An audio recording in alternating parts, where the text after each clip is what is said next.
welcome to another exciting episode of DisruptED TV. My name is Dr. Tracy Severns, and I'm excited to have you join us today. And along with me, I have Chris Harris and Jen Duda, and today we're going to talk about professional learning networks and why it's important to share what you know and be a student of our craft. So welcome. Thank you for coming today. Nice to be here. Thank you so much for having us. Very good. I'd like to start by just asking you to introduce yourself. Just tell us a little bit about yourself and what brings you here today to talk about this topic. Jen, you want to start? Sure. My name is Jen Duda, and I'm a special ed teacher at Park Elementary School. I teach 3rd through 6th grade special ed, and I'm here to talk about the power of professional learning networks and what it has done for me as a teacher in the last couple of years. Okay, great. Thank you. Thank you. All right, Chris. I'm Chris Harris. I'm the principal and director of technology at Pennsauken Public Schools, and I'm also here to talk about the amazing ride we've had going on Twitter and EdCamps and Coffee EDUs. All right. Well, you mentioned three things Three there. things we three want to talk different about. avenues, three different aspects of professional learning networks. So let's just get this started. We'll explore any one of those in whatever order that you wish. So what if we start with the EdCamps? Okay. That summer's coming. People might think that's you're going to pitch a tent, go out there and start a fire, but I don't think that's the kind of camps that we're referring to, right? So No. EdCamps, not like that.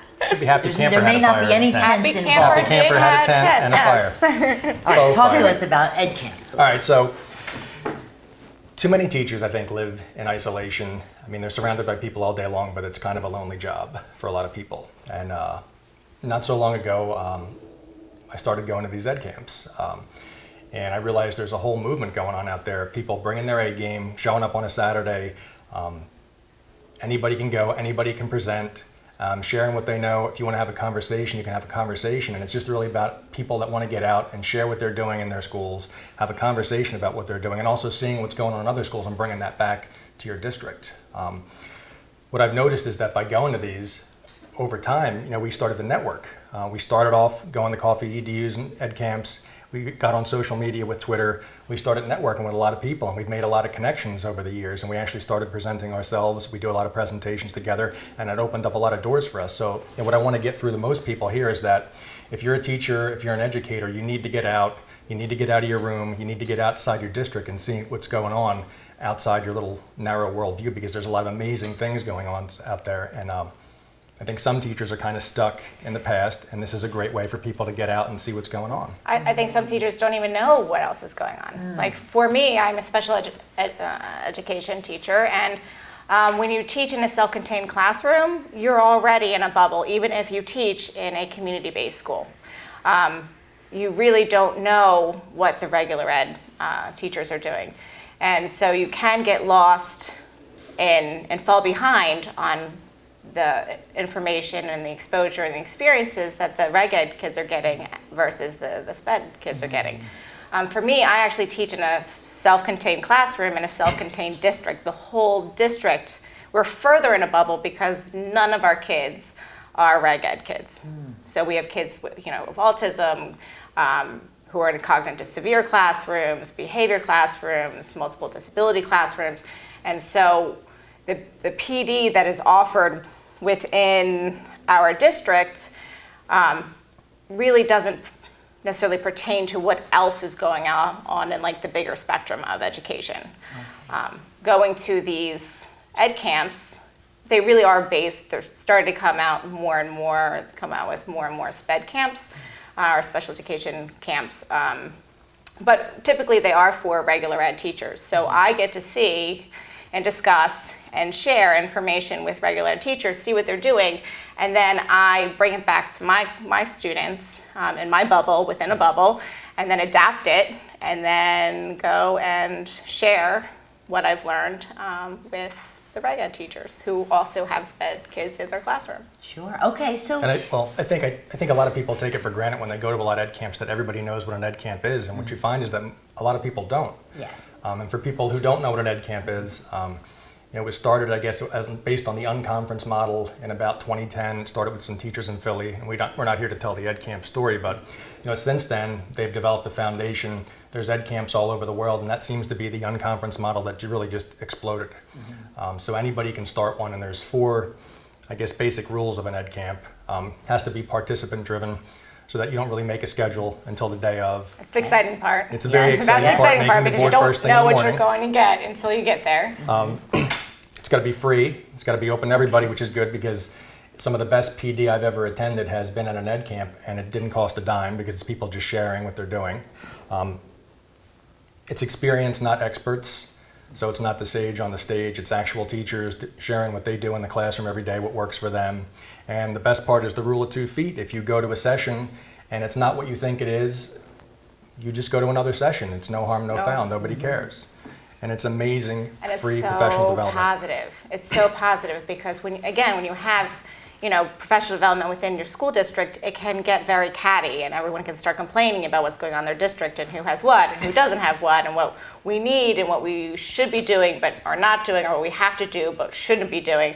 And so then when you go to the EdCamps, there's so many awesome educators out there, and they're all there because they want to learn, because they want to learn more, they want to share, they want to be a part of making education better. And so because of the fact that it's so positive, you leave remembering why you went to school to be a teacher. So it's very motivational. As being a teacher, and with all of these other extra paperwork with the PDPs, SGOs, IEPs, BIPs, all this information that you have to do, all this paperwork that you just mentioned. Yes, okay. So with all of that, you can really get jaded within the school system and within your career. And when you go to these things and everyone is happy and positive, and they really bring their A game. And when you leave, you're just like, that's awesome. Like this is why I'm a teacher. This is why I'm in education. And it challenges me to be better. Like these guys and girls are the best. And now how do I become more like them? Like how do I up my game as well? So it's a great experience. Yeah.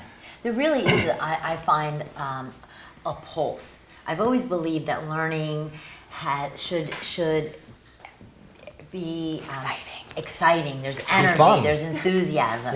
And I think testament to the fact that EdCamps are very different, are the unconference, is that people choose to get up on a Saturday. Sometimes very early on a Saturday morning. Yes, and I there are people that come hours away, they'll go to an EdCamp. A long way. And I think that speaks to the importance of the authenticity of the learning and of the choice that you have. So unlike PD, which is often prescriptive, which kind of comes down from, if you will, above, that this has a real... It's grassroots. Yes, bottom up, and I mean with all due respect, but it comes up from the people. So the people come, and it's so organic, and it just is generative. Well, there's no more excuses anymore because you're responsible for your own professional development. You can go to any EdCamp, almost any given weekend, you can find one. EdCamp, SpedCamp, Coffee EDU on a Sunday. There's no excuses anymore. And I guess in the past, you had that teacher mentality where they did the work, they squirreled it away, and that's starting to go away. More teachers are putting out what they do, they're sharing it. They're sharing things in a Google Doc, they're passing it off. This is what I did, see where you can take it to the next level. And you go to these EdCamps with these people that are just amazing educators and passionate about what they do, and they'll share pretty much everything they've ever done with you if you ask them. They don't charge you, they just want you to use it and do great things with your students with it. Sure. And if you think about it, leadership, what we held principal leadership, the traditional model of leadership is changing. It's changing to more of a servant leadership where we are sharing. So what principals and administrators are trying to do, they're trying to have and create an environment and a culture where the teachers are also learners and leaders. Yes. And then when the teachers are leaders, then they can have their kids become leaders within the classroom. So it is a trickle-down effect that is happening all over the world, but at least we know it specifically in New Jersey. And when you go to the EdCamps, as teachers, we're supposed to give student choice. And that's how we get students motivated. We give them a variety of different projects and a variety of different ways to learn, and we adapt that for them. But if you think about it, going to an ed camp, we educators also have that choice. What do we want to learn about? What do we want to discuss? And I feel like it's just as successful for us as it is, for our students. Sure. And what I'm hearing is that people move very fluidly among 3 different roles. That we are all in education students, and we are teachers, and we're leaders. And so what I love is it's not as role prescribed. People can come, and a teacher can be a leader. Yes. And a teacher can be a student. And it's really exciting when we're able to move and collaborate. So flexibly. Well, everybody's the same.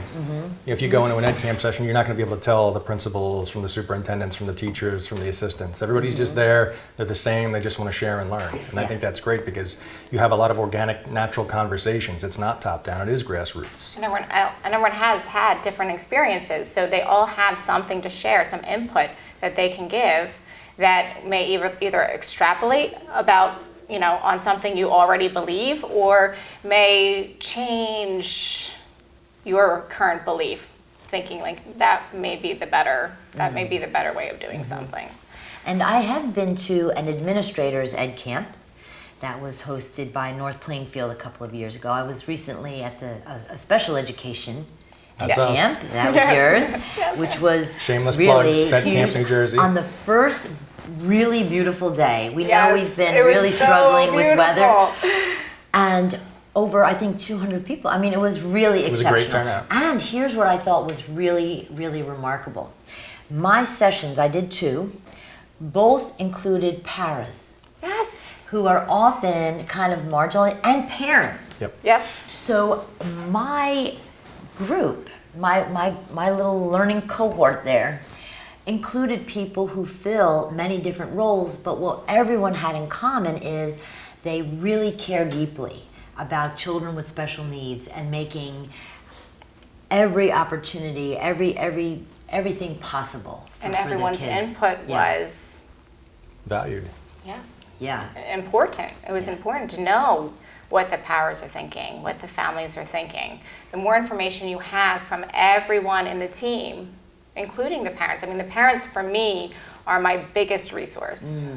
So I spend hours on the phone with my parents. I talk to them every week. I know them personally and professionally. And the insight I gain just from talking to parents and talking to my paras and I am able to create a better system for my kids, a better program for my kids. And Yeah, that's exciting. And so here's a question that just came to mind. Are you aware of any examples of teachers, leaders, educators who participate in ed camps, bringing that concept back and having students participate in an ed camp style learning experience? yes. Well, EdCamp was the first. Chris Dwayne started Sped Camp. I know people have started parent camps, they've started student camps. Pretty much every variation of EdCamp that you can probably think of has already come out somewhere. We've done professional development in district where we've had, EdCamp style sessions where the teachers, the assistants, the Those are parents the had to best come in, and they were the PDs, best. yeah. We put it out there, we had them, we told them we had to give a little bit of a setup because some of the people hadn't been to an EdCamp, so we tried to brace them like, this isn't going to be sit and get anymore. Like, you're going to have to think and you're going to have to figure out what you want to go to because you're an adult. Don't just sit there and be told anymore. So, and I think it was pretty good. Most people really liked it. They liked to go share what they knew. I had assistants presenting. I had assistants come to me and go like, I'm going to grad school. I want to really talk about this I want stuff. to talk about ABA That was great. and so on and so forth. But then there are also Becca Chirps. I don't really know her actual full name. That is her Twitter name. Okay. It's Okay. Rebecca Crawley. Yes. Right. She actually has kids at the ed camp. She would have her kids and performing mindfulness sessions with 2 educators and teachers and parents and administrators and so on and so forth. So she actually had a group of kids actually come and form their own. The whole thing was based around the kids running the ed camp. Wow. And Yeah. it was amazing. It In a was couple of amazing. districts I've done more, I wouldn't say it was as much in EdCamp as it was the student clubs, which were really nice, but it was kind of like getting that Google 20% time, but in the special ed world we had, the teacher still had to lead it. But it was great because it gave them choice one day a week where they could go around and do different things. So we would have people step up if they wanted to learn how to sew. Somebody wanted to learn how to sew, they could sew. Some people played music, some people wanted to do a Minecraft club. It just gave them that choice. And although it wasn't exactly set up like an ed camp, it was nice to have that choice to see different people stepping up and doing different things outside what they're normally there for. And teachers like an autonomy, and they like to be able to have initiative and have their initiatives be heard and be able to play out what their vision of the things that they would like their kids to succeed in, and having the ability to show that and be able to, given the opportunity to fail forward themselves, not just expecting our children to take risks, but being able to take risks as a educator so that we can further our learning and further our success of our students is imperative. I really believe it's imperative for students, for teacher satisfaction and for teacher autonomy within the school system. So clearly it's an important and impactful idea, and I think it can work really well. And what I'm thinking is that it could also kind of come off the rails. I mean, there could be an opportunity for it maybe not to work as well as we might like. So for example, one of the things that I have found as a facilitator and a participant is you need people to be willing to raise their hand. And sometimes, and participate. Yeah, people are a little Participate. reticent because sometimes, there's a reticence there. And I'll just ask one more thing. I really want to Okay. talk about, because I believe that when we name what could be possible obstacles, places where it potentially could, create circumstances that make it challenging, when we know of those, we can get in front of them. We can kind of, strategize around them. So one of them could be, here we all are, everyone's here. Okay, here's the board, who wants to present? And if everyone takes a sudden interest in their shoes, I just wanted to go to something, I don't want to be the one in the front, well then that's a potential challenge. We'll talk about that. And the other is quality control. Because the potential does exist that someone who's eager and willing to share something, maybe it's not aligned to a district's interests. Maybe it's really not that good. Maybe it's a platform for a person to air their own views that could be maybe controversial. With every good thing, something could go wrong. So I think I'd like to explore that so it would help people avoid it. I think more often than not, the people that tend to show up at EdCamps are the positive, motivated people that are there to learn and share what they know. So I haven't encountered many negative people at an EdCamp because it is on a Saturday morning. You have to give up your time. They could still be sleeping. Right. We've gone to EdCamps where, some of the best EdCamps could be with as little as 40 people that showed up. Sometimes an EdCamp can have over 300, 400 people. It really depends on who shows up that day. So some of those EdCamps with only 40 people could be amazing conversations that day. Because they're smaller and because it's smaller and more intimate. Right? It could also be if people are a little shy. Sometimes people have gone up to us and asked if we would do some sessions to help out a little bit. And then when they see more people putting things on the board, they kind of not as shy and they get up and put some things on the board. Or you can even, you don't have to set up all 4 sessions at the same time. So typically you have a group of people who helped organize the event, and if they see that people aren't putting things up on the board, the organizers will put things up on the board, but you only fill the first 2 sessions, so then you leave the second 2 sessions for after break. Okay. So therefore, then as people are walking around and becoming more comfortable and see that it is just a discussion, we always want to start out our presentation or discussion based on what do you already know about this? Like, who are you? Like, where are you from? And what do you already know? Because again, if we're talking about coding and robotics in the classroom, how many of you use coding in the classroom? What platforms have you used? What are you struggling with? What do you want to learn more about? If you already know about Ozobots and Spheros and drones and so forth, how have you used them and been successful using them? And then what obstacles have you faced, and let's problems like how can we incorporate it into social studies?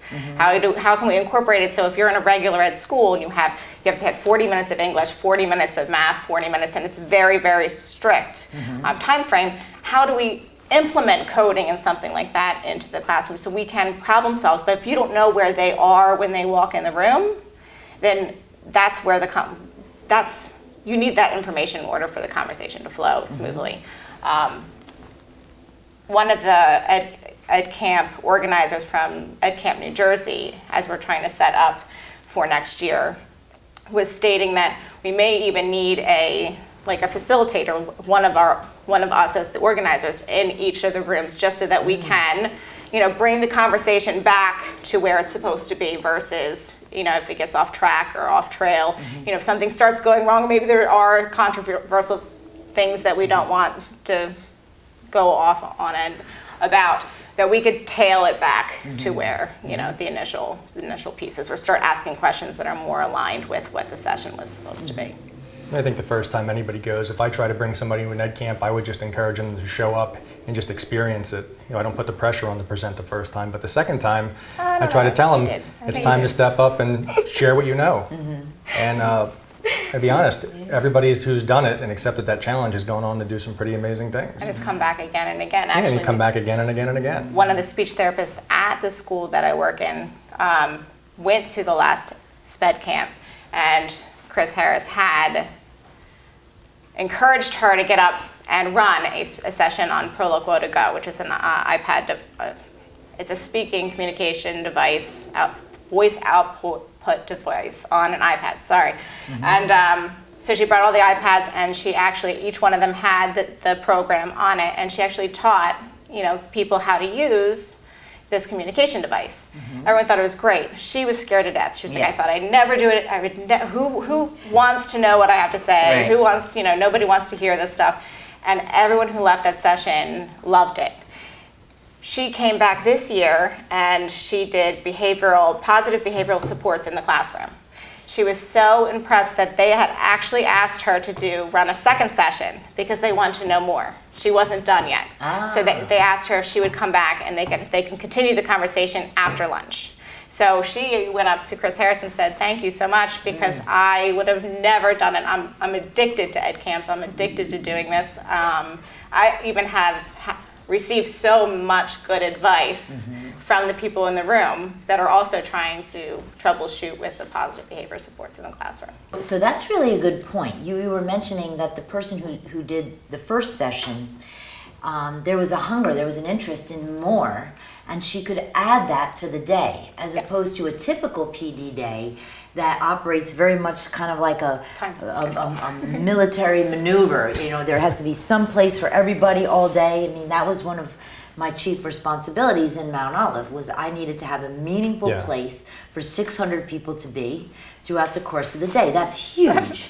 That's huge. I tell people, if they want to have a conference, have a conference. If you want to have an EdCamp, do an EdCamp. An EdCamp is a lot different. And I've gotten more out of EdCamps than I've ever gotten out of a top-down conference. The conferences you pay for versus the EdCamps that you go, and you typically get breakfast, and there's sometimes prizes at the end that you can win, and so on and so forth. Food and prizes. Food and prizes. Jen, I'm in. I usually get a cool T-shirt out of it, so I'm pretty happy. Okay. But it's really about, it's just an exciting day if you're an educator. It's an exciting way to spend your day. I mean, like you said, free food, it's not bad. Prizes, great, but at the end of the day, the experience is just, networking with great, passionate teachers who really come together and give up a Saturday to do something really important, which is sharing what they do and trying to, share a little bit, and hopefully you'll take some of that back to your district. Like if you're really excited about something, it's going to be contagious. Like I'm going to feel your excitement. And so the people that go are excited. So they're excited, and when they start talking, the whole room becomes excited about what you're talking about. They might not even know what the heck you're talking about, but they know that they're excited about it. And their brain is working. They're thinking, how am I going to get or implement this, bring this back to my classroom and do this further? So then they exchange Twitter information, so then they can go back and forth. If I have any questions, can I contact you? And the people who are giving the information or have the information are so excited to share that information. They're like, oh my gosh, that would be great. And so that's really the tie back to our original topic is professional learning networks. So people come to this kind of, as you say, grassroots, organic, kind of authentic learning experience. But then when they meet someone who has shared something that really interests them and they exchange contact information, Twitter contacts and so forth, that's the building of this network so that their learning continues even after the EdCamp is done. Then I can see what they're doing in their classrooms, and then they can see what I'm doing in my classrooms. And then again, I see people doing amazing things on Twitter, and I'm thinking, All over the planet. Yeah. Not just in New Jersey, not just in America, but all over the planet you can connect to people. Wow, so there's no physical boundaries. Right? None. So that learning network really spans the globe. I think you should go off of the Twitter thing next, because that's where you do the All right, Twitter chats. let's do and you. Well, yeah. All right, so I was in a district in South Jersey. We had a new superintendent. I was really big on Facebook at the time, starting a district Facebook page. And we started it just as a way to share information with the parents, what the school is doing. Some of the teachers would show off some of their stuff, but it was really a place to just kind of post events, what's going on. To the community. To the so they can community. see it. But it was a nice way to get the word out about the school. It was a vocational school, a school of choice. You want to get that out there because you're not a regular public ed school where kids are going to be there. You're looking to kids, you have to recruit kids, you have to attract them to show off these amazing things that you're doing. And at the time, when Twitter came around, I created the accounts and I linked them, but I really didn't use Twitter like I use it now, which is really about networking and sharing and connecting with other educators. And there's a lot of people that have done this. There's a lot of people that have written books on it, and they're all great books. There's some really great people out there. But it really opens up that whole new world in terms of connections, because you can get a Twitter account, you can go to an EdCamp, you can meet somebody face to face, you can follow each other on Twitter, you can start posting the things you're doing in your school or in your district. You'll start following other people, other connections. You can start seeing what's going on with Twitter hashtags, Twitter chats. I mean, there's a whole world of education just inside Twitter that's going on, and a lot of people don't even know about it. It's amazing that more people don't know about EdCamps or using Twitter for networking as it is, but it's a great way to share information. Even DisruptED, a couple of the articles that were posted from Jay, Billy, and help me out with the second name. Phil. Can't remember his last name, but that's okay. That's unfortunate because he's awesome. Okay. I've actually used and taken that information, saved it to my drive, those articles that they wrote for DisruptED, based off of hiring, the power of hiring new teachers within the school system, and I'm able to use that and I archive that for me so that I can pull that up later in my professional portfolio when I look back on what you're actually looking for when you are hiring someone, and what type of questions you should be asking, and not just the basics. Right. But there's just a different mindset among, I think, really good administrators and really good teachers where they're sharing, they're putting that stuff out there and they're connecting because they want to share that information. They want to see what other people are doing. And, we've done the EdCamps. And there's the inner competition. There's the inner competition. Of getting, but making you better because you want to outdo that person. But it's really about sharing and growing your network because in regular businesses, people they go out and network all the time.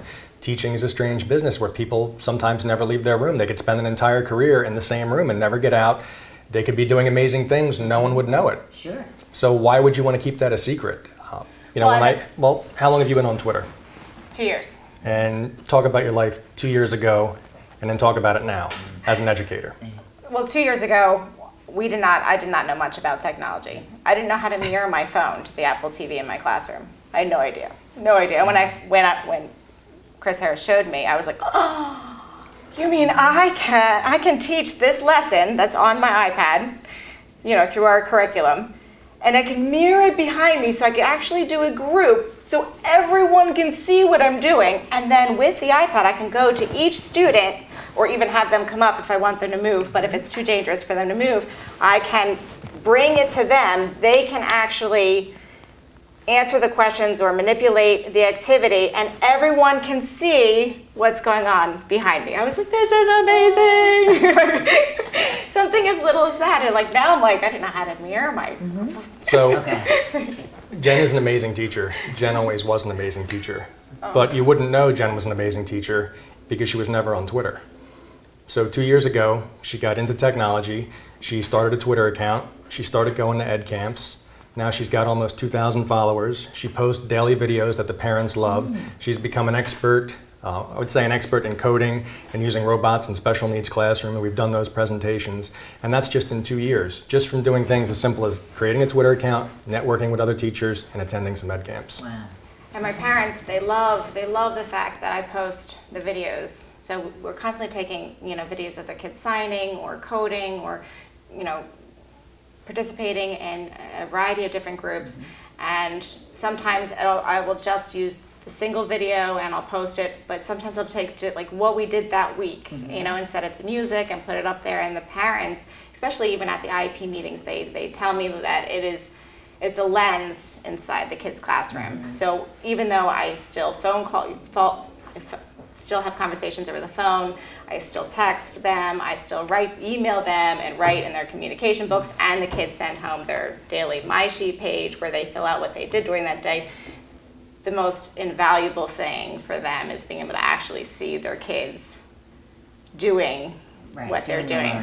Doing learning. And I'm sure you secure permissions and all of Absolutely, that. you have Because we to. always have to keep that other voice kind of in the back of our head, said, okay, yeah, but, or what's the fear, or what's the concern?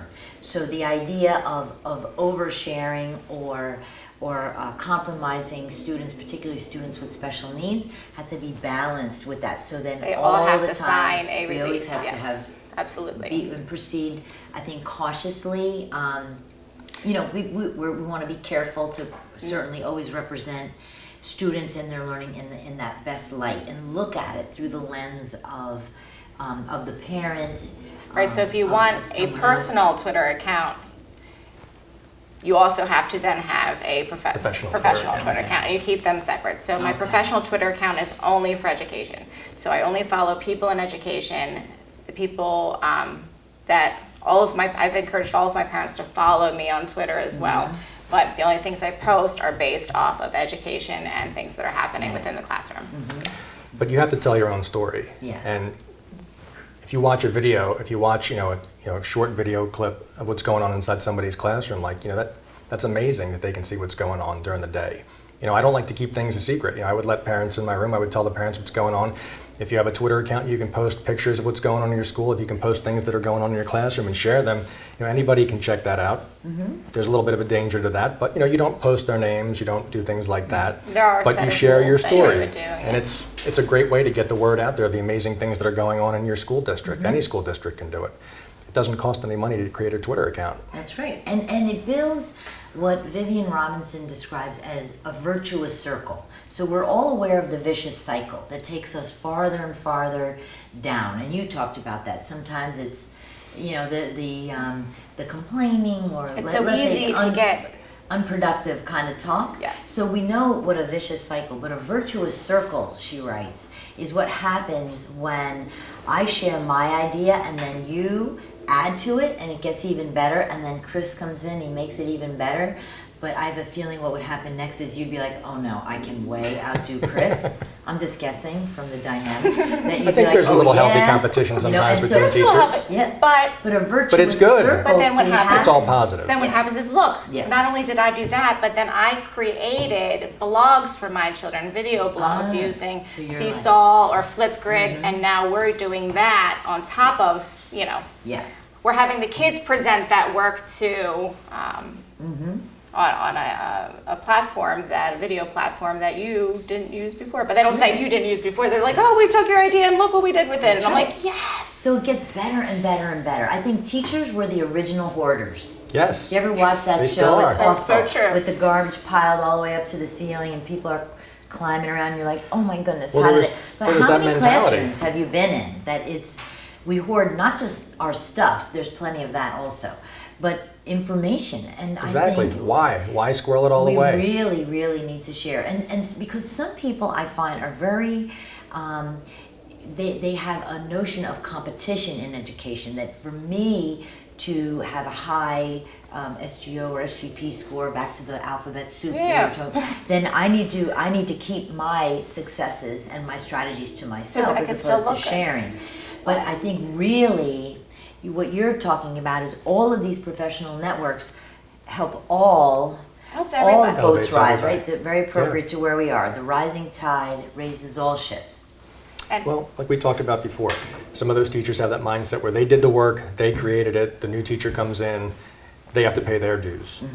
So why make that teacher start from scratch when you could just share everything you may have learned in 20 or 30 years with that teacher and let them take it further in the next 20 or 30 years? everyone has something to contribute, and I find that there's some teachers who are like, I don't have anything that anyone would want to see on Twitter, but they don't understand there's so many things that they're doing that other people could learn from and think is absolutely fabulous, but they don't think that what they are doing is as Special, great right. as, and And it's a shame because there are amazing things going on in schools everywhere, but you don't know it because they don't share it.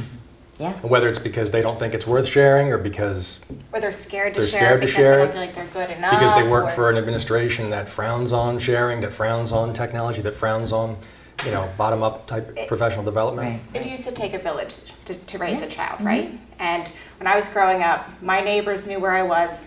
At any point in time, my neighbors were the police. My parents' friends were the police.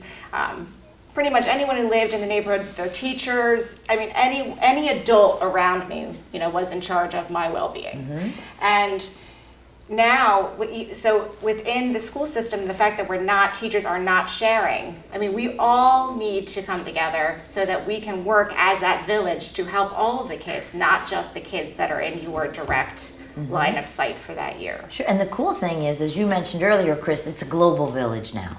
But we can't end our session without addressing coffee EDUs. Okay, we can do Or that. as Right. they would say in some areas in New Jersey, coffee.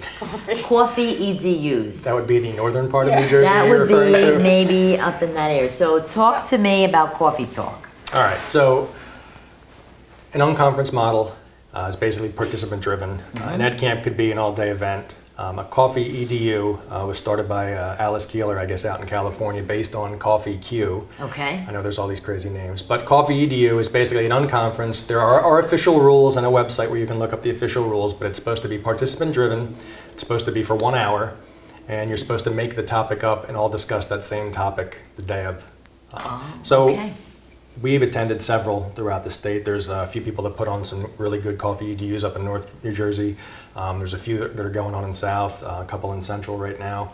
And we'd like to go travel as much as we can, depending on how many EdCamps are going on that same weekend, just to network. And again, just share a coffee, talk about education. And sometimes, again, the official rules are listed on the website, Right. but sometimes they can There's go a little bit over. more than one conversation. But what's nice is that we can bring things. So say I wanted to use something like Flipgrid. And I remember I went to Kathy Kurtz's Coffee EDU in South Jersey, and I said, look, some of my kids are not verbal, some of my kids have low verbal language or functional language. And I said, how can I use, here are my ideas for using Flipgrid. Can we just brainstorm some other ways I can show what my kids are learning on using this video platform? And we were able to come up with this awesome idea, which we ended up doing, where I had the kids explain on back to school night, right before back to school night, I had the kids introduce their classroom to their parents. And so then when the parents came, I played the video of each of the kids introducing their classroom to their parent. And then I said, now here's the fun part. And all the parents were like, oh. I said, now it's your turn. And so then I had the parents come up with encouraging words of encouragement for their child for this school year. So they all videoed.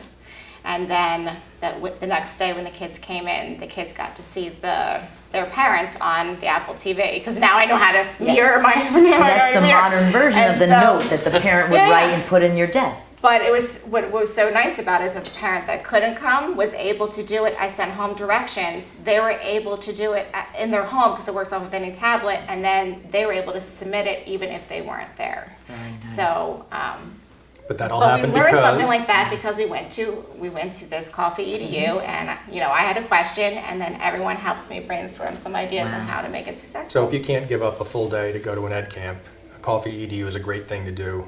Just to attend. Anybody can start Sometimes one. Saturdays are hard because kids Yeah. have sports and everything else, but Sundays are a little easier, and it's only an hour. Okay, so let's do this. So we Okay. have just a few moments. if people are curious and they're interested and they think this is something they really want to get involved in, how should they start? So in terms of how might you, for example, even know where there are going to be any EdCamps held, or where the coffee EDUs might be? How do I start to get engaged in this The work? EdCamp does have an official foundation now where they Nice. list all of the upcoming EdCamps, not just in your area, but all over the planet. So if you needed to just start there, I would say with the EdCamp Foundation, just to see what's close. I would also say, Twitter. if you get your Twitter account going, you can look on Twitter, just search certain hashtags, search for those EdCamps, you'll find them close to you. And the same with the coffee EDUs. Coffee EDU Again, through and Twitter, you'll yeah. usually find, if you follow certain hashtags, you'll find the different events that go on in your area. Or you can just start your own. Oh, okay. If you're We recommend that as well. yes. Mhm. All right, very good. Well, I think that people might be very interested in continuing this conversation with you. They might look to ask for some guidance about how to get started. And if you're in that place where you're feeling a little, I like to call it whelmed rather than overwhelmed. Like I hope that people stay just in the land of whelmed, not over. But where they're interested and they It's a might good want to level reach out. of Yeah, stress. it's a Good- little good lower. level of It's stress. yeah, it's manageable. So I'd like to invite you to look into the camera and just share with people your contact information. How could they reach you if they wanted to do so? Well, you can follow me on Twitter. My Twitter handle is @principal_H. And you can also contact me at christopher.harris@pennsauken.net. And my name is Jennifer Kressler Duda, or Jennifer Duda, and you can follow me on Twitter at dynamicduda338. There are not 338 of us. It's just my classroom number, which is going to be infamous forever. So it's Dynamic Duda, DUDA338, and my email is jen.kressler, KRESSLER @gmail.com. I love the dynamic. Well, if your last name is Duda, you have to do Got it. something with it, right? I love it. Like, Fantastic. outside of Zippity. Yes, Zippity right? Duda would have been the next that would be awesome. Oh man. Okay. Well, I'd like to thank you for joining us for another exciting episode of DisruptED TV. I was joined today by Chris Harris and Jen Duda, and we talked about professional learning networks. And I encourage you to go out there and get involved. There's wonderful things happening, and these would be two fantastic people to contact if you want to get started. Come on. Thank you. You got it. This is Dr. Tracy Severns signing off.